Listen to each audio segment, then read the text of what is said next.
Paz e bem, meus irmãos, minhas irmãs. Estamos na segunda-feira, dia 28 de agosto. A igreja celebra hoje a festa de Santo Agostinho de Hipona, bispo e doutor da igreja. Ele viveu de 354 a 480. O evangelho de hoje é retirado do livro de Mateus, capítulo 23, versículos de 13 a 22.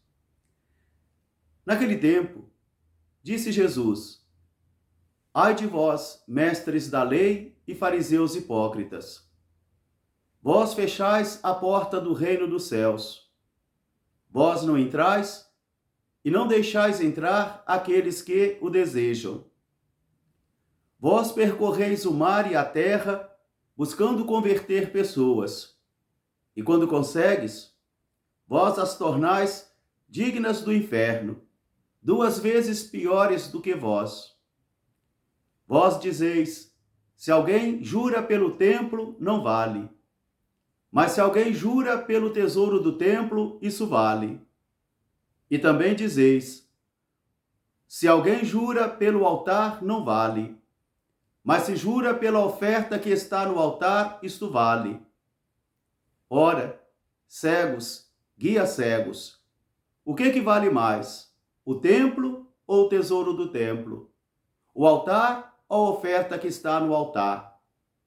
Pois eu vos digo que quem jura pelo templo, jura por aquele que habita no templo, o meu Pai. E quem jura pelo altar, jura também por aquele que faz acontecer a salvação no altar. Guia cegos e hipócritas! Ai de vós, mestres da lei e fariseus hipócritas! Palavra da salvação. Meus irmãos, minhas irmãs, nesta manhã de segunda-feira, na festa de Santo Agostinho, o texto da liturgia nos propõe uma oração num estilo profético de Jesus. Jesus pega o estilo profético do Antigo Testamento, dos grandes profetas, que vai proclamar os seus ais. Ai de vós, mestres da lei e fariseus hipócritas! Aqui, dentro da profecia antiga, na tradição, Jesus faz uma denúncia e também um convite de conversão. Esse texto de Mateus nos coloca diante de situações muito práticas da vida. Por exemplo, a comunidade de Mateus está vivenciando os momentos iniciais da destruição do Templo de Jerusalém e também da religião judaica, de toda aquela estrutura que permaneceu por milênios. E agora, os fariseus se levantam então nesse ambiente de destruição para reconstruir a religião de Israel, para reconstruir a religião judaica. E para isso, eles veem então nos cristãos como inimigos, como aqueles que foram também causas da queda do Templo de Jerusalém. Por isso, eles começam também a amaldiçoar os seguidores do Nazareno, e principalmente a amaldiçoarem a Jesus. Aqui Mateus então está falando dentro deste ambiente histórico de perseguição judaica, de muita difamação, de renúncia também da fé pela parte de muitos. Por isso Mateus está aqui colocando Jesus falando para todos: ai de vós, mestres da lei e fariseus hipócritas! Porque eles não conseguem enxergar que Deus visitou a terra. Eles não conseguem enxergar que as profecias se realizaram em Jesus de Nazaré.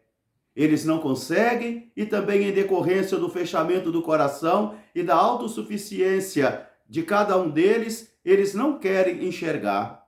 Cego é aquele que não quer ver. Por isso Jesus vai dizer: vós fechais a porta do reino dos céus. Vós não entrais, e também não permitem que outros entrem, principalmente aqueles que o querem. É como se eles estivessem em pé na porta, impedindo as pessoas de entrarem na novidade do reino. Aqui está a cegueira dos mestres da lei, e aqui está também a cegueira dos fariseus, que estão reconstruindo a fé de Israel dentro de um rigorismo ainda maior. Agora Jesus também vai falar dos prosélitos, daqueles que não nasceram pelo sangue na religião judaica, mas que os fariseus estão incentivando a conversão desses povos para a fé de Israel. Todos eles aprisionados somente no rigorismo da lei e não na graça do Espírito. Por isso Jesus vai dizer: ai de vós, mestres da lei e fariseus hipócritas, que percorreis o mar, a terra, para converter pessoas, e quando as convertem, fazem com que elas vão parar no inferno. Quer dizer, fazem com que elas não conheçam a graça, não conheçam a salvação. E pela hipocrisia e pelo mau exemplo de uma religião sem conversão, eles vão dizer: eles agem 2 vezes piores do que vós.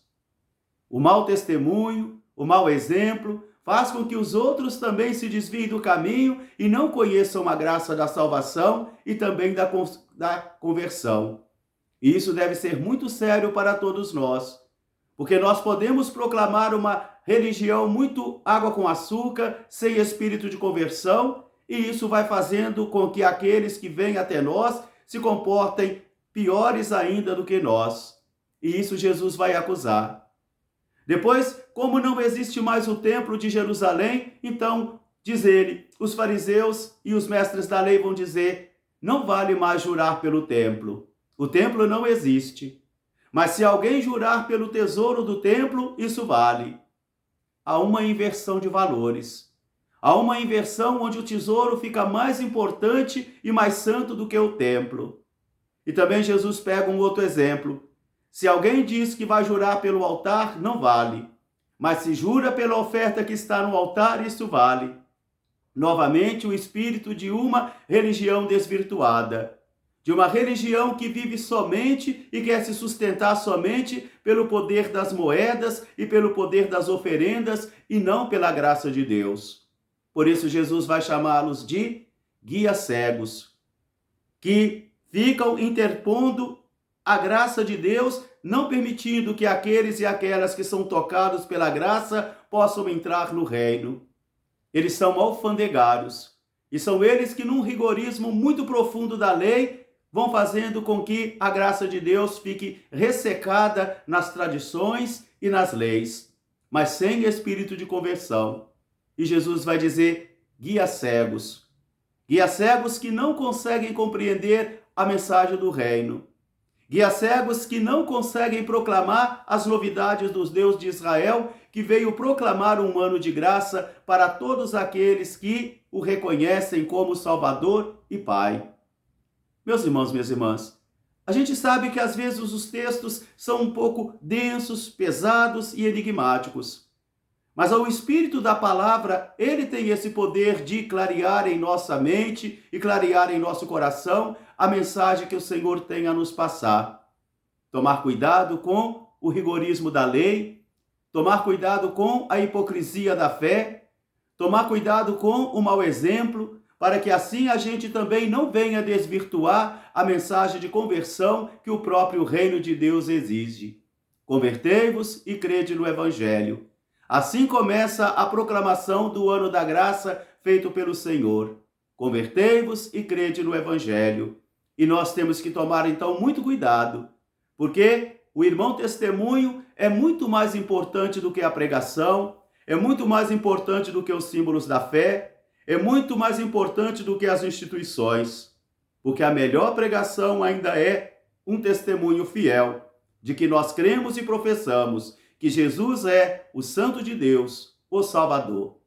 Que esta palavra ajude você a despertar da sua cama e principalmente se deixar tocar por este espírito de profecia que Jesus chega até nós nesta manhã, denunciando e convidando também à conversão.